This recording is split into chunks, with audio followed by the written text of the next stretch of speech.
안녕하십니까? 인생의 복잡한 문제들을 말씀으로 단칼에 해결해주는 김종근 목사의 쾌도 남마입니다.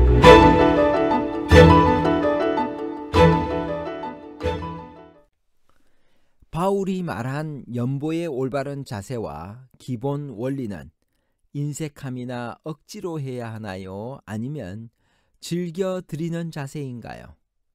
억지로 드림과 즐겨 드림에 관한 복잡한 문제를 하나님 말씀의 가르침으로 명쾌하게 해결해 드리겠습니다. 연보위원을 파견한 목적은 무엇인가요? 고린도후서 9장 1절. 성도를 섬기는 일에 대하여는 내가 너희에게 쓸 필요가 없나니 이는 내가 너희의 원함을 알미라.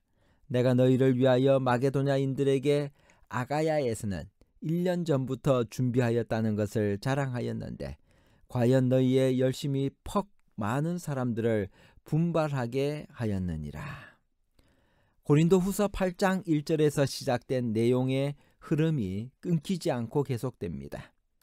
고린도후서 9장에서 바울은 예루살렘의 가난한 자들을 위한 모금에 관해 후속적인 권고를 덧붙입니다.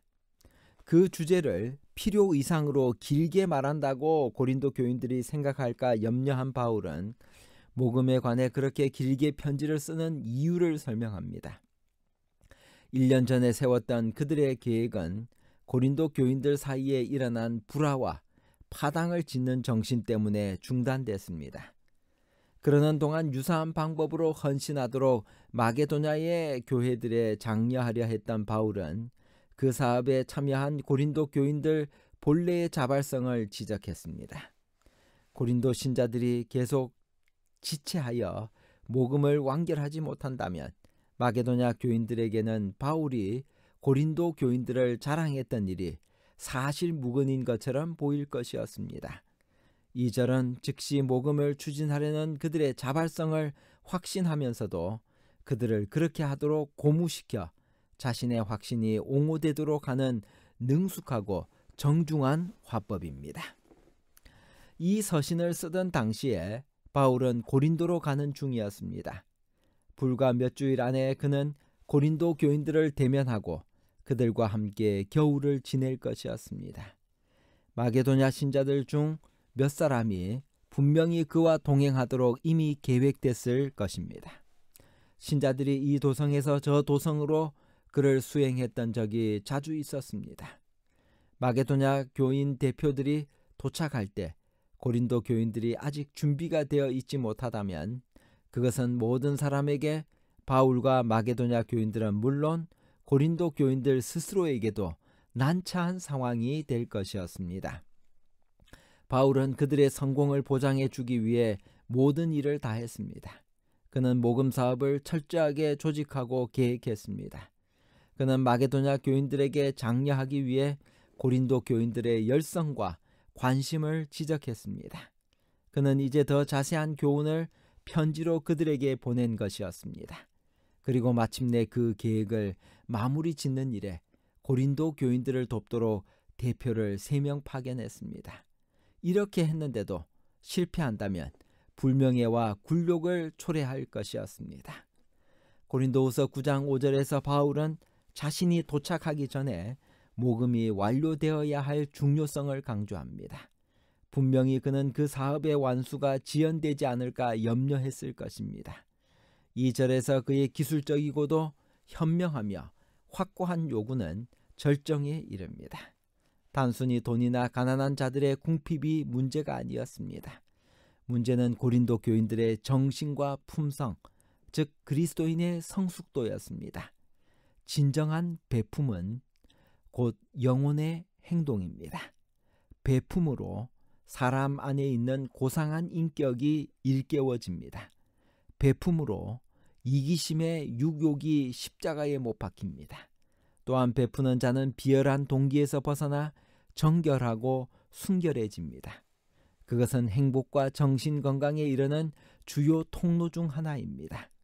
하나님의 영광과 다른 사람의 행복에 주의하며 베푼 모든 진실한 선물은 베푸는 자에게 축복이 될 것입니다. 바울은 억지, 즉 더 갖고자 하는 탐욕스러운 욕망으로 헌금하지 말라고 권합니다. 바울은 거칠애로만 유익을 얻기 위해 인색한 마음으로 적은 액수를 바치는 것에 대해 고린도 교인들에게 경고한 것입니다. 예수께서 모든 탐심을 물리치라고 하신 이유는 무엇일까요? 누가복음 12장 15절, 그들에게 이르시되 삼가 모든 탐심을 물리치라. 사람의 생명이 그 소유에 넉넉한 데 있지 아니하니라 하시고, 탐심은 삶에 관련된 물질적인 소유들, 특히 다른 이들에게 속한 소유에 대한 부당한 애착이라고 정의할 수 있습니다. 예수에게 말을 건넨 그 사람은 물질이 더 중요하지 않았습니다. 그에게 필요한 것은 마음에서 탐심을 제거하는 것이었고, 그렇게 되면 그에게 부가 그리 큰 관심사가 되지 않을 것이었습니다. 마음속에 더 이상 탐심이 없다면 해결할 분쟁도 없을 것입니다. 늘 그렇듯이 예수님은 문제의 뿌리에 접근했고 미국에 필연적으로 발생할 유사한 문제들을 막을 수 있는 해결책을 제시하셨습니다. 하나님은 당신을 사랑하고 섬기는 모든 자들에게 진정한 시각으로 이생의 물질적 소유를 바라보고 이것들을 영원한 가치를 지닌 것에 종속시키라고 요청합니다. 대부분의 사람들이 가진 견해와는 달리 더 많은 물질이 반드시 더 많은 행복을 의미하지는 않습니다. 행복은 물질이 아니라 사람의 마음과 정신에 달려 있습니다. 아가야 지방은 어디에 있나요? 고린도후서 9장 2절, 이는 내가 너희의 원함을 알미라. 내가 너희를 위하여 마게도냐인들에게 아가야에서는 1년 전부터 준비하였다는 것을 자랑하였는데, 로마 시대에는 그리스 북부가 마게도냐 지방이었고 남부가 아가야 지역이었습니다. 북부는 데살로니가 항구가 중심이었고 아가야 지역은 고린도가 그 중심지였습니다. 그 지역에는 이미 여러 교회가 있었으며 고린도 교회가 어머니 교회였습니다. 고린도의 항구 중 하나인 갱그레아에도 교회가 하나 있었습니다. 고린도 후서 9장 6절에서 15절에서 헌금을 드리는 올바른 자세와 기본 원리에 관해 무엇이라고 말하고 있나요? 자원하여 헌금을 드리는 사람들에게 주시는 하나님의 축복은 무엇인가요? 고린도후서 9장 6절, 이것이 곧 적게 심는 자는 적게 거두고 많이 심는 자는 많이 거둔다 하는 말이로다. 각각 그 마음에 정한 대로 할 것이요 인색함으로나 억지로 하지 말지니 하나님은 즐겨내는 자를 사랑하시느니라. 헌금을 드리는 올바른 자세와 기본 원리는 다음과 같습니다. 첫째, 헌금은 미리 준비하여야 참 헌금입니다. 둘째, 인색함이나 억지로 하지 말아야 할 것입니다. 셋째, 하나님은 즐겨내는 자를 사랑하십니다. 넷째, 적게 심는 자는 적게 거두고 많이 심는 자는 많이 거둡니다. 자원하여 헌금을 드리는 사람들에게 주시는 하나님의 축복은 무엇일까요? 첫째, 신령한 은사와 자원을 풍성하게 해주십니다. 둘째, 우리가 심을 것을 주사 풍성하게 하시고 의의 열매를 더하게 하십니다. 셋째, 하나님께 감사하게 합니다. 그리스도인은 매일의 축복과 궁핍한 자들에게 나눠주는 특권을 고마움으로 인정하여 하나님에게 감사해야 합니다. 하나님에게 감사하고 찬양하는 것은 하나님 백성의 특징입니다. 감사는 진실한 신자의 자연스러운 반응입니다. 적게 심는 자는 적게 거두고 많이 심는 자는 많이 거둔다는 의미는 무엇일까요? 그리스도인의 베품은 희생이 아니라 추수를 위한 준비인 것입니다. 결론입니다.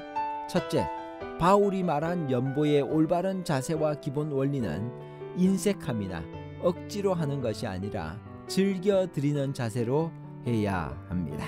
둘째, 행복은 물질이 아니라 사람의 마음과 정신에 달려 있습니다.